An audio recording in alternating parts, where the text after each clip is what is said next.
All right. And we are looking to see how this looks on our computer side as well. Let's see here. All right, so we are live. I'm so excited to be here with you guys today. So today I personally met this incredible woman who was transitioning from being a classroom teacher to starting her own online tutoring business. And she joined the Ultimate Support Group for online tutors, and she joined the Insider Secrets Club. And when I first met her, she began talking about her passion with weightlifting and being a bodybuilder. And I was immediately inspired, you guys, by the amount of action that she took. And she just recently released her book, Lifting My Spirits, and it's available on Amazon. I have a link for it for you guys in the description if you guys are interested in checking that out. What I loved, you guys, about Tammy is her grit, her tenacity, and her ability to be consistent to get the results that she's looking for. So without further ado, you guys, here is Tammy. Hi, everybody.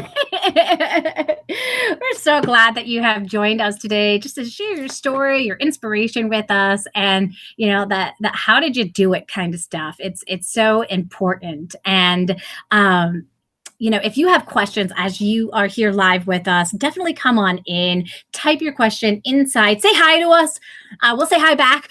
This really is live. This is at this point, it'll be taped later on when you go to watch it later. But right now we are live. So Tammy, I love the double meaning of your book. It's also the same name as your blog. Mm-hmm. How did you come up with it? Well, when I was first starting the blog, a long time ago, I knew that at that time, even I was really leaning on my faith to be able to do this. Just simply, I mean, the person who I used to be walking into a gym thinking I was going to change my life, there was just no way anyone believed that I was going to do that. I had to have some, I really did lean on my faith, but I also had to have some faith that it could happen. But everything up to that point, even just making the decision about it, I just feel like, you know, even the ER, the health scare, everything, I just felt like there was just a push. There was a hand on my back to do this. And I had kind of fallen away from my faith up to that point, and it just kind of hit me really, really hard. So I knew that I wanted to have that component in my writing and in my experience that I shared with people, but I also didn't want it to be really overly, you know, strong. So if anyone who, no matter what their faith was, would be okay with, you know, me expressing mine. And it was a friend at the gym who coined the term, and I went, that's the name. That's it right there. So that works. And it just hit you. Yeah. Well, no, I mean, it was, you know, it was Dawn's suggestion, but I'm like, that's it. I'm totally using that. That was it. So, and it worked out pretty well. Like there's not, like, even on Amazon, there's no Lifting My Spirits. So I was like, really? Okay, cool. That's my name. I love it. That's fantastic. Now you do start off your book with telling about this health scare that you had. Tell us about that. Well, I was a very busy teacher, and I was that teacher who always said yes, and I always did more and more. And I didn't take care of myself, and I had a lot of stress.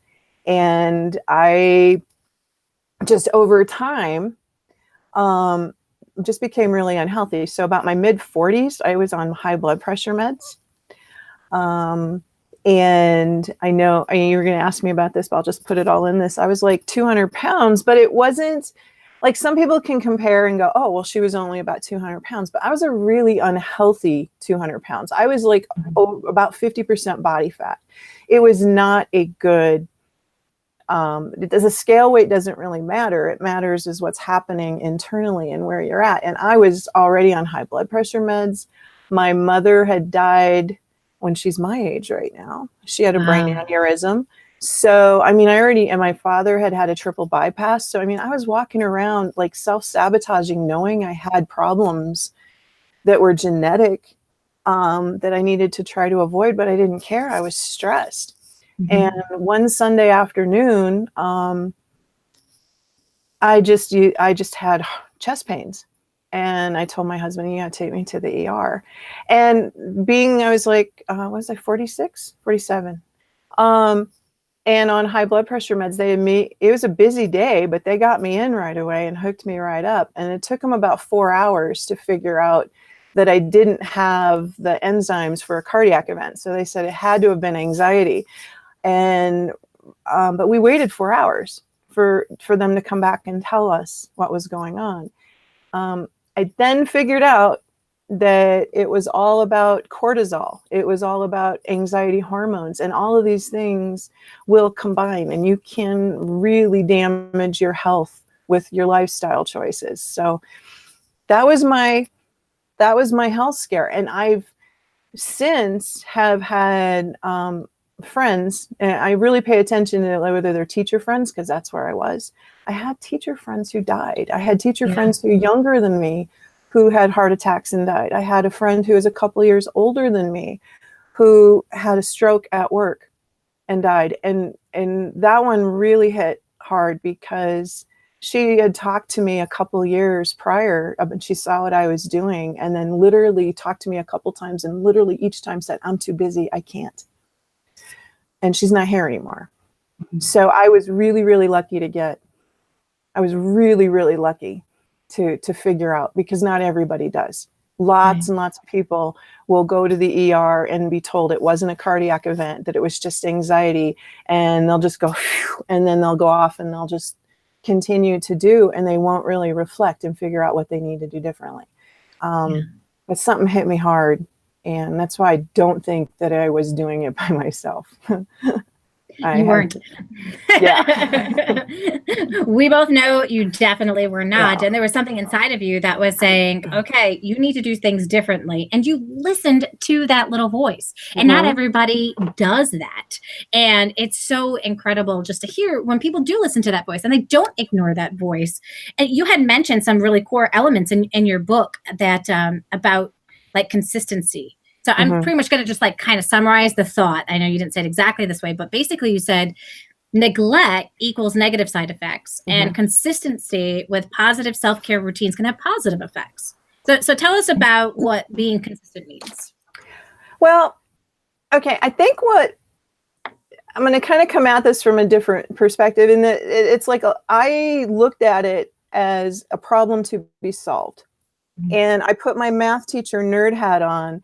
And up until that point, I was like everybody else, where I really didn't know how things worked. And I thought it was all sort of magical. Like you eat certain foods, you do certain things like detoxes, or you do like a 20-day challenge. You know, these are all you have to do. And when you lose your fat, it's gone forever and you don't ever have to worry about it.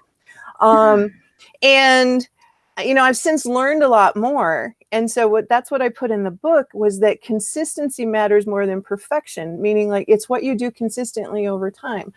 So if you are consistently consuming foods that are high in nutrition, it isn't anything magical about those foods.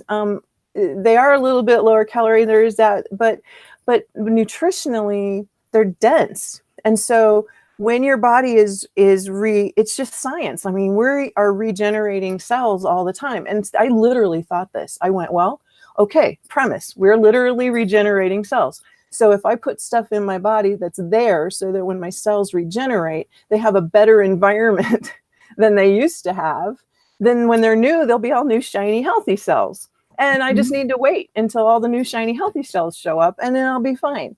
And scientifically, that's like super simple, but that's really what happened. I noticed over time, I started to look younger. I mean, I didn't just have a different relationship with a scale. I just really, really became different. Yeah, and you're not kidding, because when you look at that picture that you have where it compares what you were like when you were 200 pounds to what you're at with your bodybuilding stuff, you actually look much younger now than in that picture. You're on right. The cover. I know. It's like, okay, yeah, you have no idea when this picture landed in 2013. I mean, I was fake. People didn't, I wrote about that in the book. Like I still, when I made this cover, I talked to the people on my page and I went, you guys, I can't just put that one on the front. They go, but that's your best one. I go, I know that's my best one. So I put the one on the back so everyone could see my face because, oh, sorry, that one, right? Because it is really, really different. And that's what I'm talking about by consistency. So as you are going through your day or your week, if you are mostly doing what you think is healthy, that's going to be fine. It doesn't need to be perfect. And if you try to be perfect, you're not going to sustain it long enough. So that's the issue, that when you're going to do a health transformation, it really needs to be thought of from the cellular level and not the scale. Has to be consistent, and it has to be over time, and you got to be really, really patient. Really patient. So yeah, that's some really great advice. And you had mentioned inside of your book too about you are going to go down in calories so that you can lose the weight. Like it's not rocket science, right? You eat less calories, you burn more calories, you're going to lose weight. It just has to happen. You had mentioned that when your body is feeling like you almost like want to quit, or you're going through like that moment of I'm starving, I can't stand this, I want to stop, up your calories a little bit and bring it back to a normal level for a couple of days and then go back on. And I think a lot of people they see things like that as like a cheat day, and they go like all out mad, and all the calories that they burn, they just like pack it back on. You know what though? I would tell you, I would take the cheat day and just stop it. Here's what's really going on, and I don't really talk about it too much in the book, but I do talk about it when I'm working with people on this, is that your metabolism adapts.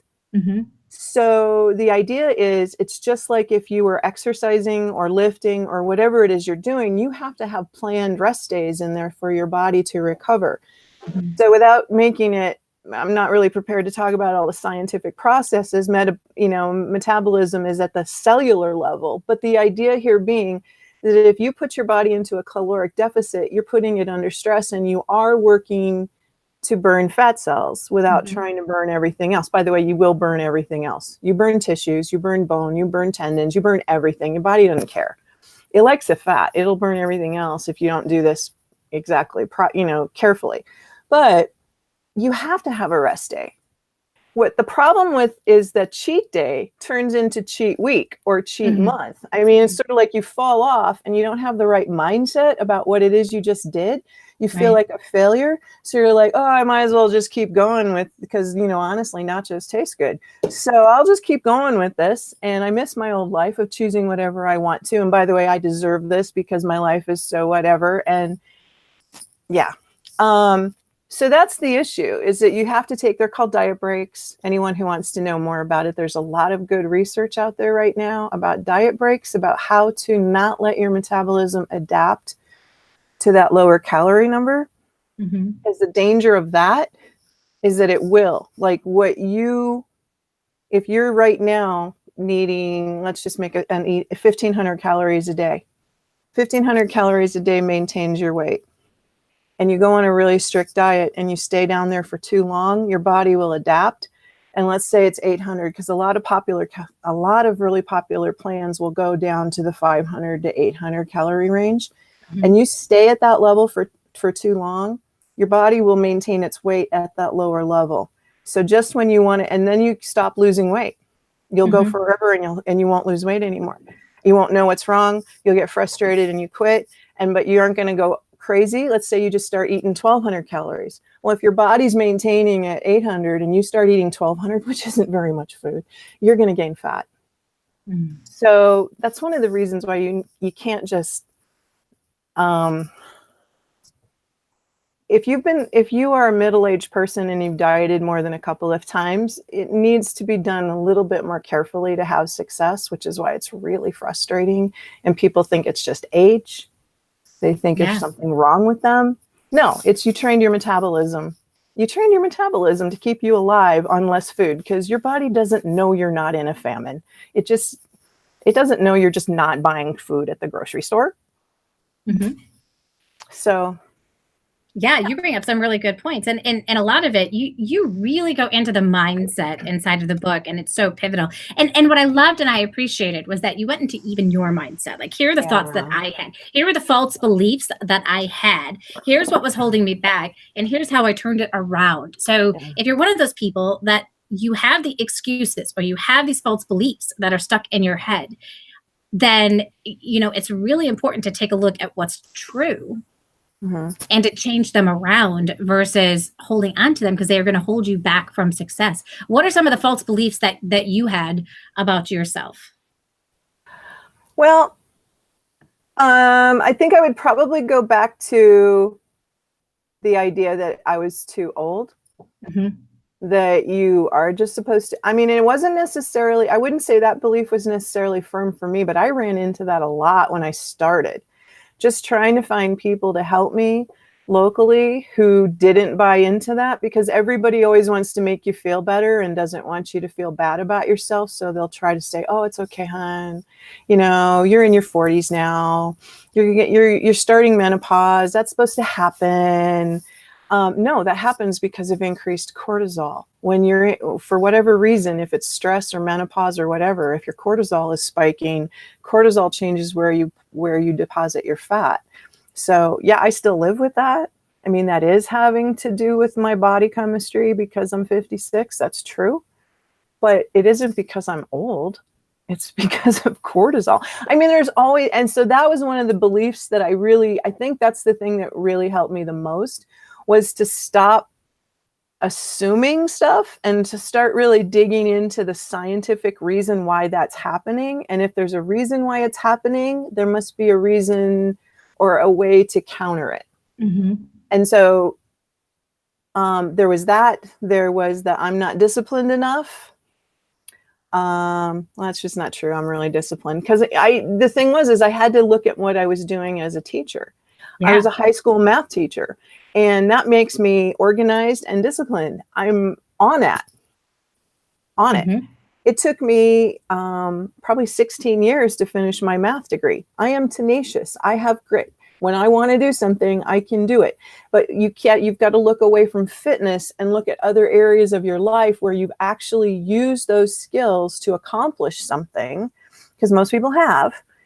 And then you take all that and you bring it into this. The bigger one then, now that I'm talking about it, is that you deserve it. And it's hard for women to think about the word deserve. Self-care is worked better for me. When I was in the ER and I was there for 4 hours, and my husband was sitting right next to the bed the entire time, white as a sheet. And I knew that if something happens to me, he's on his own. Mm-hmm. And I didn't want that. I didn't want that. So I start looking at self-care as not being something I deserve. I started looking, and then that's when my faith came in too.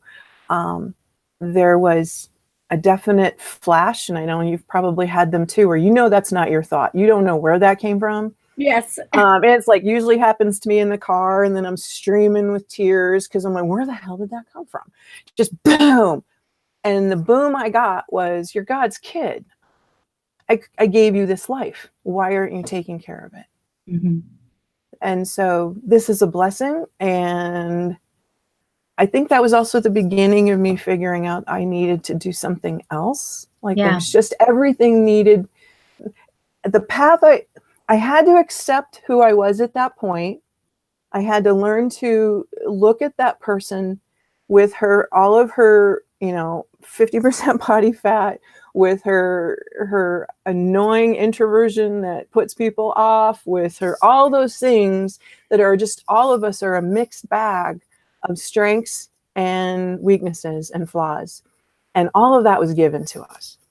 We were all created perfectly. Mm-hmm. And that's where I needed to start with that. And once Yeah. I started looking at myself as a perfect child, I arrived here perfectly. I kind of screwed up on the middle. And then if you've read the book, I said that prayer, I'll do it. I'll do the work. You just point me in the right direction. And here we are. Yeah. It's almost like you hit that rock bottom in a way. I'm a little bit. I'm really grateful that I recognized that one, so I didn't have to have another one. Yeah, for sure. Because lots of people can have lots of rock bottoms. Yeah, I mean, because the next one was going to be the doctor. Bless her heart. I probably need to go find her again. An ER doctor, a young woman, and she was amazing. And she just was pretty straight up with me, and I appreciate that. So even when I'm working with people, I get like that too. I'm like, no, I'm pushing back on that. People need to hear the truth. And she laid it out for me pretty. She was like, you will not see 60.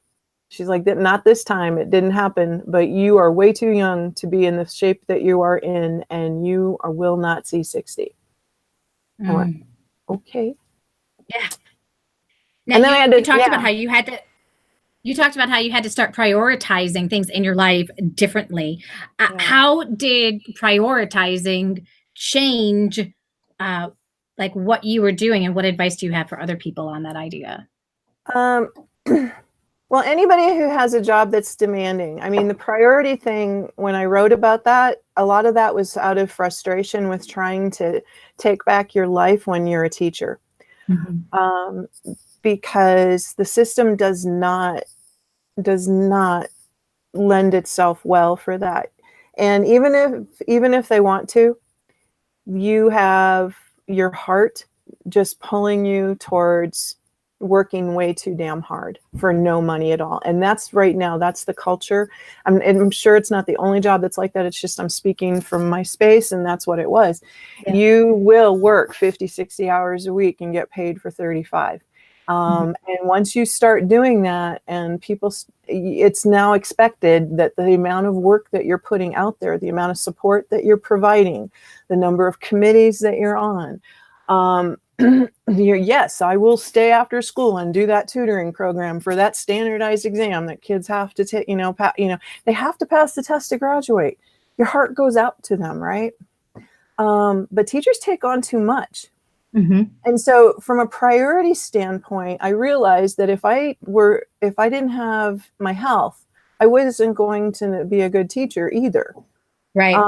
So I just decided that it was better that I try to stay healthy and happy, and not be so awesome as, like, I don't need all these dang cards laminated. I do not need to have all the best lesson plans. And to be fair, and I know some teachers may see this, you got to reflect on how much of that is you putting out to help people, or how much of that is your ego.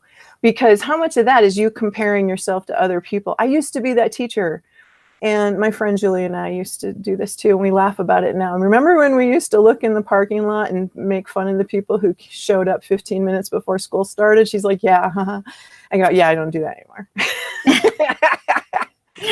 Because it's like, it's a job. It's a job. Yeah. And any job you have where if you work more and volunteer more than they're going to pay you, then you will never be paid for that. And even if they do give you the money, it's not worth it. It's really not worth it, because you're giving up a lot of stuff. A lot of women give up time with their own kids to be doing things for school, and some don't. And some don't. And then they have guilt about how the others are looking at them. So from my priority standpoint, it was about time. It was about being brave to go to my administrators and say, no, I can't do this.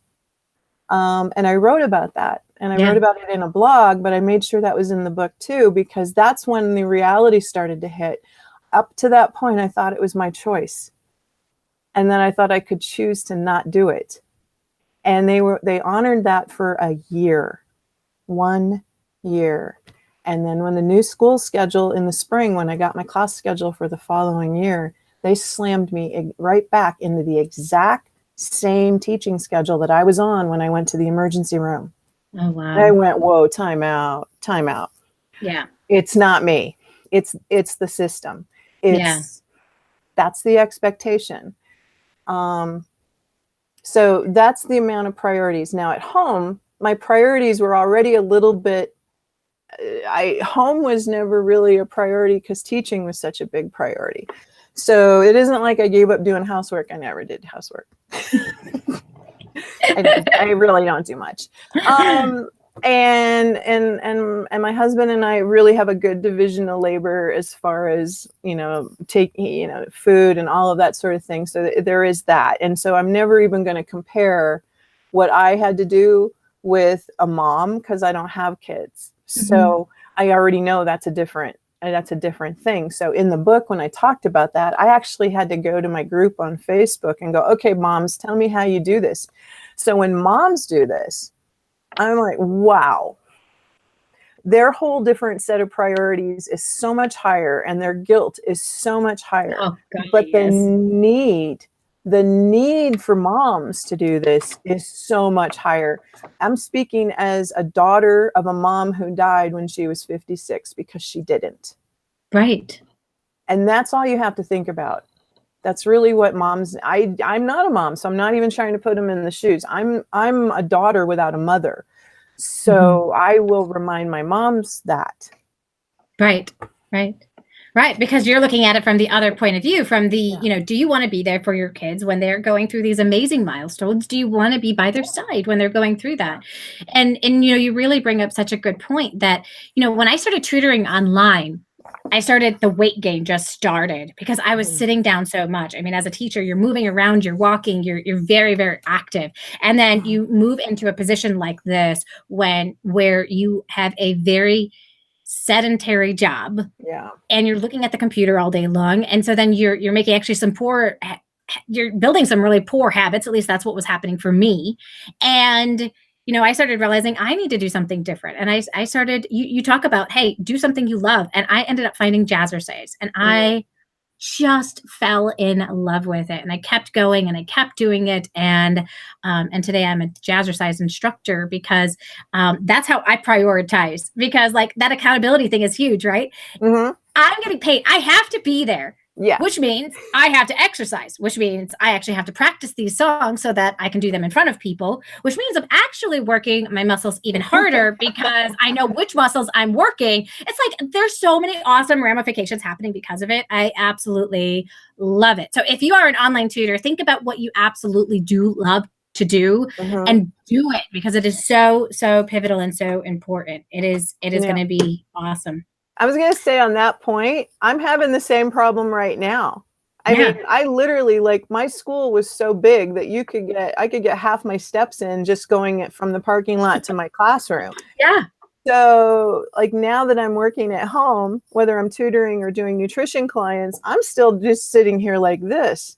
And I've thought about trying to do a stand-up desk situation, but it's really not practical for the setup I have, with shared screens and all the stuff you have to like grab and do.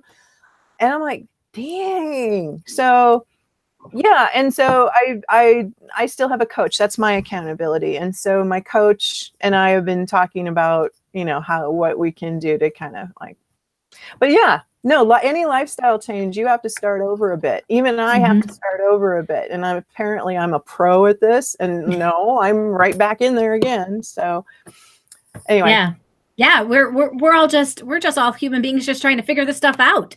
Some of us may have a little bit knowledge on one area than another, but other than that, we're all just walking through this and figuring it out.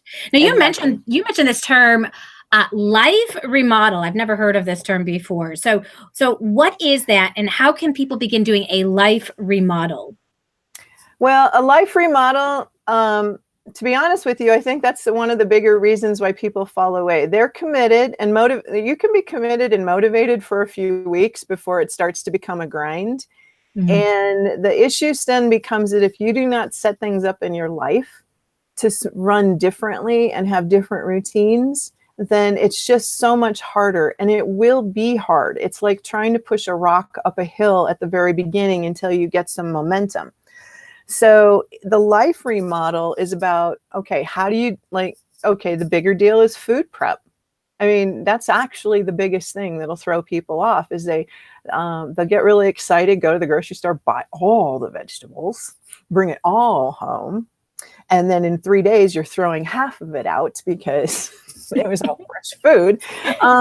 And you're a busy person. So, I mean, part of it is just taking a realistic inventory of what is your life like and how is this going to work? And trying to do it in a way and give yourself permission to do it in a way that works for you and not what you see on social media. I was down with the 14,000 Tupperwares containers and making all my little individual menus or all my little meals and then taking pictures of them and posting them on Instagram and go, oh, look at me. I'm so awesome. I'm so much better than you because all my food is prepped. And then I figured out how many hours a week I was spending trying to just show off about my food prep. And I had a real conversation with myself about, is this real or is this ego? And I went, oh, it doesn't really help me because I have to wash them all. And I got tired of washing them and would throw them out. And so then I figured out that what would work for me would be to get a refrigerator at work that had a bigger freezer and I could keep it in my classroom and then just take all my food in family style. Or if it's a busy week, there's not a damn thing wrong with doing frozen chicken strips and frozen veggies. And there's not a dang thing wrong with that. Is it like people get really more bent out of shape about what the right way to do things, sure, as opposed to a way that's going to work? So someone's frozen vegetables are better now than they used to be. They have a bad rep, but they are a little better now. But they're still frozen vegetables. So you may not like them, but they're still frozen vegetables. They are not nachos. Mm-hmm. They're not McDonald's. Okay, so I mean, there's still some things that you can do your food. You can, make it easy, and that's what the life remodel was about. But it was also about how to handle it with the people. Mm-hmm. And that gets to be a little bit more dicey, especially if not everybody in your household wants to eat what you're eating. You may have to make 2 meals. You may have to make 3 meals.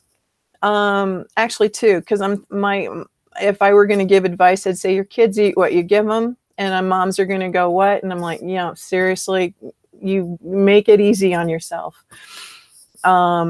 What you're eating is deal with their complaints. Yeah. All right. Yeah. They are going to complain. No matter what you put in front of them. This is a mom talking to all you moms out there. Whatever you put in front of them, they are going to complain about. So you might as well have them complaining about the good food. I know. These are the wrong colored M&Ms. I cannot eat these. So, I mean, figure out how it's going to work with your family, but you figure out how it's going to work with your family based on an honest inventory of what your life is like. Not what other people are doing, not what you see on social media. And no, you don't need 14,000 Tupperware containers. You can make one big thing and then use a scale and weigh out your food that way, where it gets to be a little bit more, where the little meals become more important is if you are taking your food with you. But even then, I've coached people. I said, don't even do that. Like if you're going to have a day like where you're traveling and running a lot of errands and you're going to be out and about, get a cooler and throw everything in there that you have to eat today. Don't worry about measuring any of it. Have it ready, log it in your logger the day before, have it ready and the night before, and then you just put it in the big old bag and you take it with you, and your job is to eat everything that's in that bag today. Mm-hmm. And not even worry about it. And that's, even if you don't log something, if anyone knows what I'm talking about, like MyFitnessPal or one of those things where you log your food, your body knows you ate it, whether you log it or not. So again, be real. You mean I can't trick my body into thinking I didn't really eat that? I didn't put it in my tracker. It didn't happen. It didn't count. Yeah. No, it 0 didn't. Calories. So, I mean, that's what I'm just saying. It's like, you're not depriving yourself by doing self-care. You're feeding yourself properly. And if everyone were to think about what you're doing with yourself like you would do with your kid, would you do your kid like that? Would you feed your kid like that? Would you tell your kid to, no, hon, I don't think you should go extra. I don't think you should go outside and play. I think you need to sit on the couch. Yeah, you had a tough day at school. Why don't you just sit there? You know, Mhm. I mean, I'm just saying it's like disengage. But the life remodel, again, it's just basically looking at your routines. And there's a whole different chapter on how to help the others. So I'm not sure if you wanted to go there, but was there anything in particular you were thinking about that, or? No, I was just kind of thinking about it like almost like a house remodel. It is. Like when I'm gonna like redo my kitchen, I'm going to start like gutting it out and start like looking at what is gonna work, what's not gonna work, where do I want to place things. And really that's what you're really doing with your Yeah. life is you're kind of looking at that. I was like, oh, that's an interesting way to look at it. I hadn't heard of that before. The other thing I came up with later on was what can I get away with as far as wardrobe at work? Yes. And I will say that I'm lucky that, I mean, now we're online. Nobody cares. Nobody even knows what we're wearing below here. Right. Right. But at work, my school was kind of casual. So I was able to get away with some stuff. I know some people can't, but that was one thing that I would say. It's sort of like, start thinking about things like hair and makeup. Do you really need to do that? I mean, do you really need to? Is your makeup routine the reason why you're not going to the gym in the morning? I mean, really. So you're going to trade years of your life for your face. Right. And some people will, and they use that. And to be honest with you, for some people, that is part of their self-care, so that they need to have a real conversation with themselves, reflect. And if it's part of your self-care, it stays in. Haircuts can change, hairstyles can be changed. And then I got as bad as the black yoga pants, which I wrote about. It's sort of like, and one day I figured out I can wear black yoga pants to the gym and then just change my top for going to work. And then it was like, what? And hair and makeup already gone at that point. So then it's a matter of getting ready for work I've done it in the parking lot. Nobody was there. Come on, after I started competing and everybody, I went to a staff meeting once and this picture went up on the wall or the screen in an auditorium. And once that picture went up on the screen, I went, I can change my shirt in the parking lot if I want to. Everybody in this whole dang place has just seen me in a bikini about 50 feet tall. I've been in a yearbook. I've signed my picture for kids. And so I would get to, literally, if I had days, I kind of didn't want to, but if I was really rushed, I would just be in the parking lot at 6 o'clock in the morning and one shirt would go on, the other shirt would come on. It was just, I did it. It's a life remodel. My car turned into a rolling locker room. Everything I need is in my car because when I leave the house, if I forget something, it will throw me off. So I keep things. It's a life remodel. What works, what doesn't work. Now, as you were going through that, you were going through the stage where people are kind of like, they start thinking about like that midlife crisis, right? Yeah. Like, and so I was just curious as I was reading it, I was like, okay, was she thinking, is this a midlife crisis for me? Or were people actually telling you, are you going through a midlife crisis? They may have thought it. I don't think anyone said that to me. To be honest with you, I was trying to save my life. Yeah. So maybe a midlife crisis happens for a lot of people because they're at that age where their lifestyle choices are starting to bite back. You can get away, like you can see somebody who's in their teens and their 20s and their 30s, and you know that what they're doing is unhealthy. They don't know that yet. And they don't care, and they don't think anything can happen to them. Exactly. No, but when you hit your 40s and 50s and your doctor's talking to you about cholesterol and that's why my blood work is in chapter 1. That's my favorite transformation ever, is what happened with the blood work and my triglycerides. And you start knowing what triglycerides are. I don't even care if people think I'm having a midlife crisis. I really don't, because honestly, at the time that happened, I wasn't at midlife. I was at the end life. We were talking about, at that point, 13 years of life left. And based on the doctor's predictions, I was like, oh, no. Yeah. And you actually got off of your medication because of the lifestyle changes that you had made. Yes. And nobody does that. That's what I was told. My doctor's like, Tammy, nobody comes off of meds.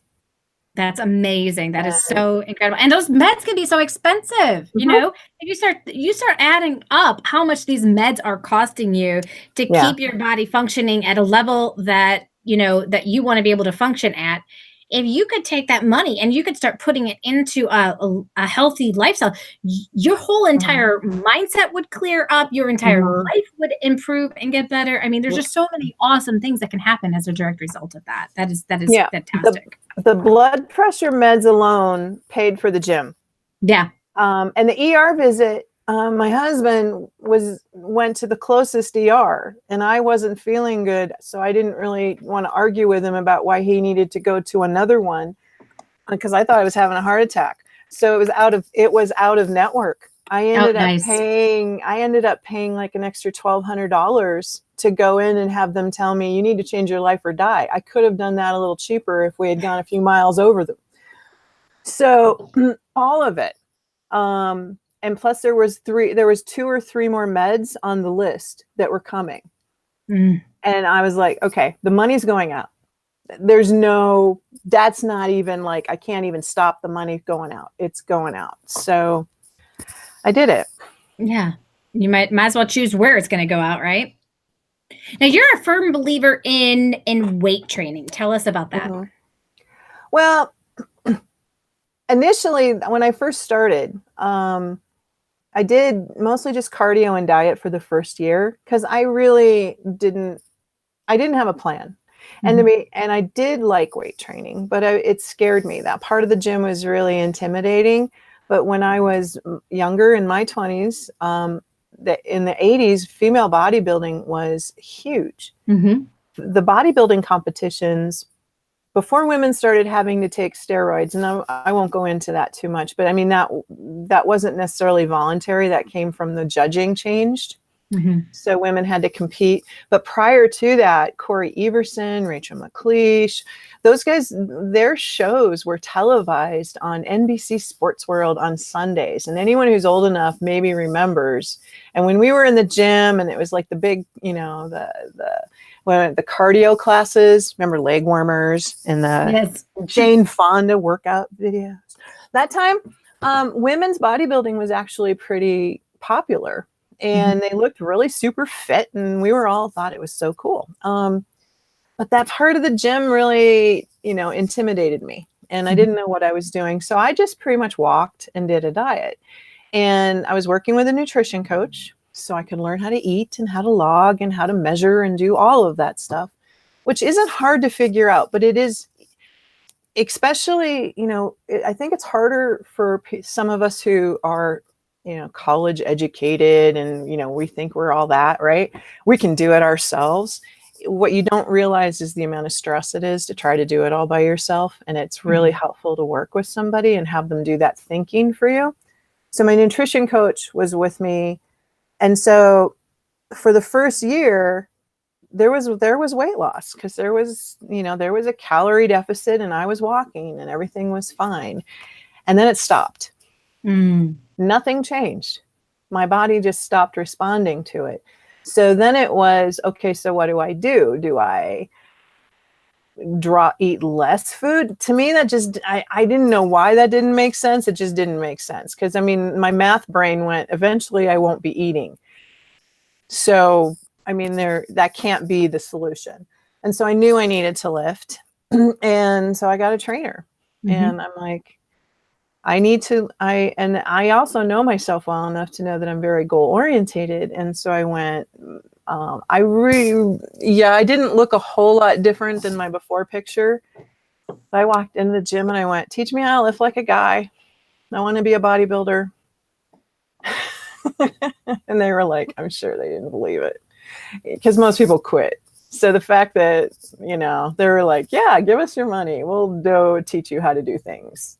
But they were honestly, the very first guy I worked with was really awesome and very encouraging. And then he moved. And then the second guy I worked with taught me how to lift. Turned out to not be such a nice human, but he did teach me how to lift. Okay.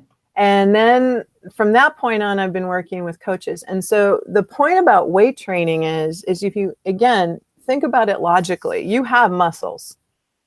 They're there. So there's so many studies coming out right now about longevity and quality of life later on, and that are connected to resistance training. Not everybody's going to do it the way I'm doing it, but if you actually ignore an entire part of your body, it will dissolve. I mean, it will go away. And there's plenty of research out there about how it's a benefit. And if it's a benefit, if nothing else, it's so you can fall down and not get broken. Yeah, sure. You know, so the other benefit to it with short term, which isn't really short term, it's still kind of long term, but what most people are worried about is looking lean and losing weight, and that means losing fat. And when I was talking earlier about metabolic adaptation, your body composition has a whole lot to do with your health markers. So when I started, I had 50% body fat, no muscle, really, not really. So those health markers changed because of the lifting. It changed my metabolic biochemistry. It changed my body. The body composition changed. The body chemistry changed. My ability right now to use carbs more efficiently is much, much better. Like I couldn't, like some of the stuff I eat now, I didn't eat before. And I don't know if it was like a philosophical, I'm snotty, clean eater person, or if I really couldn't eat that stuff.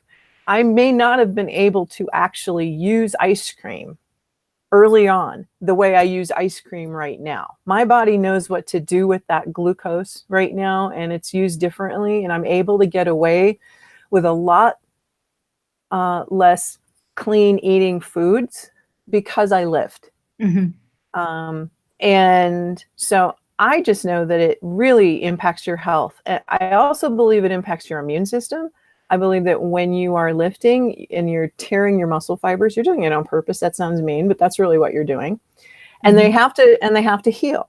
That ups your immune system. So once I started lifting, I also stopped getting sick. You know, as this teacher, you got every germ walking right in and saying hi, sneezing on papers and handing it to you. I mean, teachers are susceptible.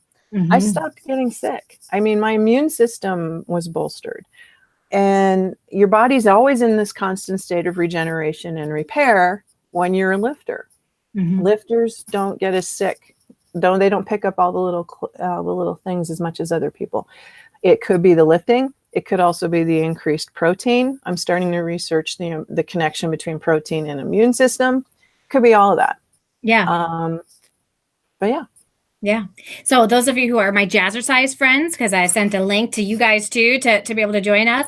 Those of you who are my jazzercise friends, this is why we work on our muscles, right? There's so many like awesome things. Like the last 25 minutes of every jazzercise class is all about building those muscles so that you can burn more calories and you have that ability to, be strong, not get hurt as much. And now look, you're going to be healthier too. I love it. I have definitely, since I've walked out of the classroom, I don't get sick as often either, but I've also been doing the jazzercise. So, who knows? It's all good stuff though. It's all good stuff. I know. And you have to be, and another thing that's kind of a thing, I don't hear it as much. And I don't know if it's because women aren't going to tell that to me because they know pretty much that's like, don't tell me about it, but you're not going to build. I mean, you're not going to build unless you're really trying to build. I mean, seriously, people, this is like, okay, I was trying to do it on purpose for 8 years. But that doesn't happen by accident. I know. I'm like the smallest person on this stage because I'm just like, I'm trying. And there's some things I can build pretty easily, but I've never, only now, like now I sort of feel like after almost 8 years of this, I kind of start to feel like I might look like a builder, an athlete, but not really. I mean, good Lord. Some people, just lift the heavier weights, just go for it. You're just not. All right. We're moving from the 6-pound weights to 7. Yes. That's my goal. I actually started when I started doing jazzercise. I started with those little walking weights. They're about 1.5 pounds each. Mm-hmm. And I was like, look at these people who have like 5 pounds and 8 pounds. And here I am with my little 1.5. But that it starts with something. It starts with something. And then you slowly increase it. And I think that can definitly, help. And you actually get smaller. I mean, to be honest with you, you will actually get, the muscles actually get a little bit smaller initially. It just depends. It's like if you want to build and grow and you're female, you have to do it on purpose. And you probably need to have a lifting coach who's going to write your programs for you so that you do it on purpose, because it doesn't happen casually. Some women, yes, there are some women who can, but they've been muscular their whole lives and they're used to it. So, yeah. Yeah, so all of those jazzercise people, I got to tell you, you're not going to, doing jazzercise is not going to give you, it's not going to bulk you up at all whatsoever. Now, I love chatting with people about mindset because it's usually ignored by people, but I feel like it's the number one thing that sets successful and unsuccessful people apart. Now, you did a lot of work in this area by getting a coach, you read books, you were listening to books, and you evaluated your thought patterns. And throughout your book, you share your negative thought patterns and what you had. And you talk about these negative thought loops. What are negative thought loops? That thing you tell yourself repeatedly and you can't really stop it. I mean, it just sort of starts, and you know, it's like, it's your thing. It's your insecurity. It's like, see, I told you were too old. See, I told you were too fat. See, they're staring at you. You don't belong here. You know, I already told, you know, I told you have no self-discipline. I mean, we all do it. And even if you know better, you still do it. Yeah. And sometimes you need to say it out loud so somebody can, you know, go, no, that's not true. And, you know, you can control it. You're stronger than that. You know, you can control this. And then you can go, yeah, okay, yeah, right. And it's called a pep talk. But I mean, we all do it. But what the dangerous part is if you let them go unchecked and you just let them play and then you accept them as reality. Where they come from, they do come from ego. Your ego doesn't want you to look stupid, foolish, dumb, fat, whatever. They don't want, your ego is concerned what other people are thinking about you. You don't want to be put into a situation where I'm not going to go in that part of the gym because I don't know what I'm doing. I'm just going to take my little dumbbells and go over here into the corner where nobody, or that's fine. You're still there. There's people who won't go even to the gym. I'm telling you, I even still deal with this. I'm not any longer in competition shape now. I'm in the middle of a very productive off season where I'm building, but my body doesn't just build muscle. I never was an ectomorph. I've always been heavy. So my body's knows how to grow muscle, but it grows fat with it. So I'm carrying a little more extra weight than I used to. And even I still feel it when I go to the gym. I'm like, oh, these people are going to remember what I looked like a year ago, and I'm going to look like I let myself go. And then I go and I, you know, hit a PR on leg press or something. I mean, I'm stronger. I mean, I'm doing what I'm supposed to be doing. But the thing is we all have these negative thought loops. Yeah. And they tend to get turned on. I mean, you can't make them go away. You can mute them. From anybody I've talked to, I've never really met anybody who said, yeah, I make them all go away. Even my own coach, I know, has them. And every once in a while, he'll admit that he has these things. He you know, they say they go into a funk.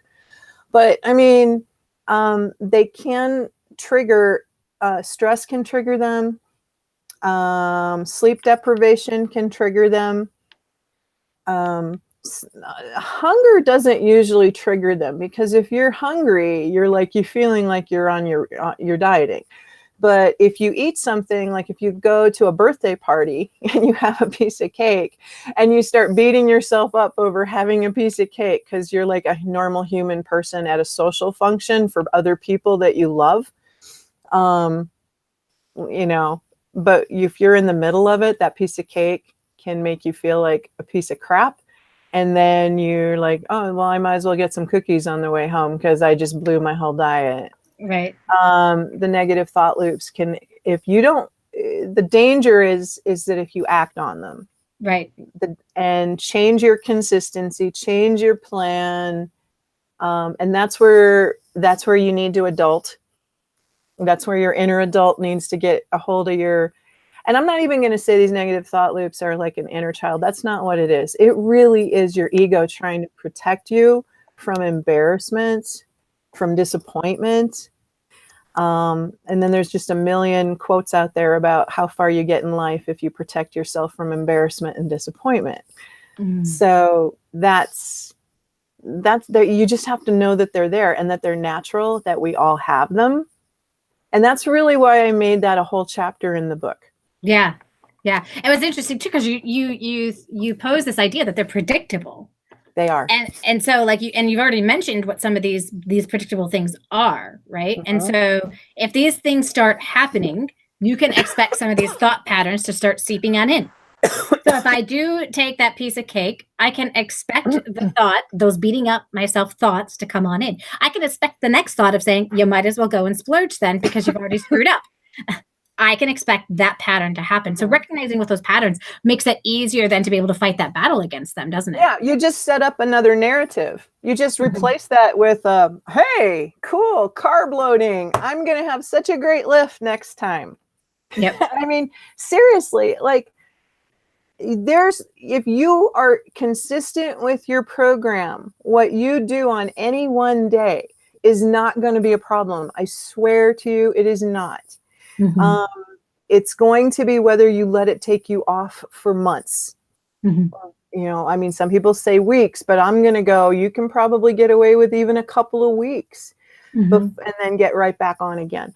But it's you let your behaviors define who you are as God's kid and say, I ate this piece of cake, so I'm bad and I can't follow through on anything. No,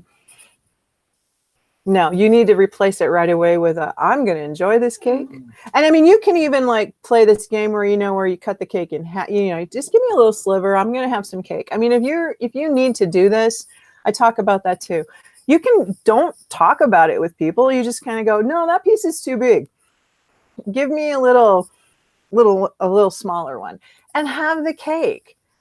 Eat the cake. It's more important to your people that you participate with what's going on than the volume or size of the cake that you're eating. Nobody's paying attention. Nope. Unless you're like, make a deal out of it. Like if you take the little sliver and then act like you're holier than thou because you're eating a smaller piece of cake than everybody else, that's a problem. That's when people start to get resentful and they will start shoving food at you. So that's another chapter. But yes, it is. but I mean, you have to replace, you just really need to, even if you take the normal size cake, you just need to like enjoy the hell out of that cake and think about what you're going to do in the gym the next time you're there, because you are now fueled up and you are ready to go. And that's it. Yeah. And I see these negative thought loops happening too when people are running their businesses and becoming an online tutor. I see people go into these negative thought loops like, oh, it's easy for them to get students, but it's hard for me. They'll say things like, I've tried everything to get students, and so I just can't get them. They're not there. I see people go into these negative thought patterns, and you just need to tell yourself, if I keep taking that consistent action, if I keep marketing my business, if I keep creating that online presence, and I keep putting that energy into the universe that this is what I am and this is what I do, then this is what I'm going to be. Well, yeah, I'm doing that. I'm doing that over on the tutor side. Yeah. I am. I know that. But I'm also having a heck of a lot more fun over here on the nutrition side.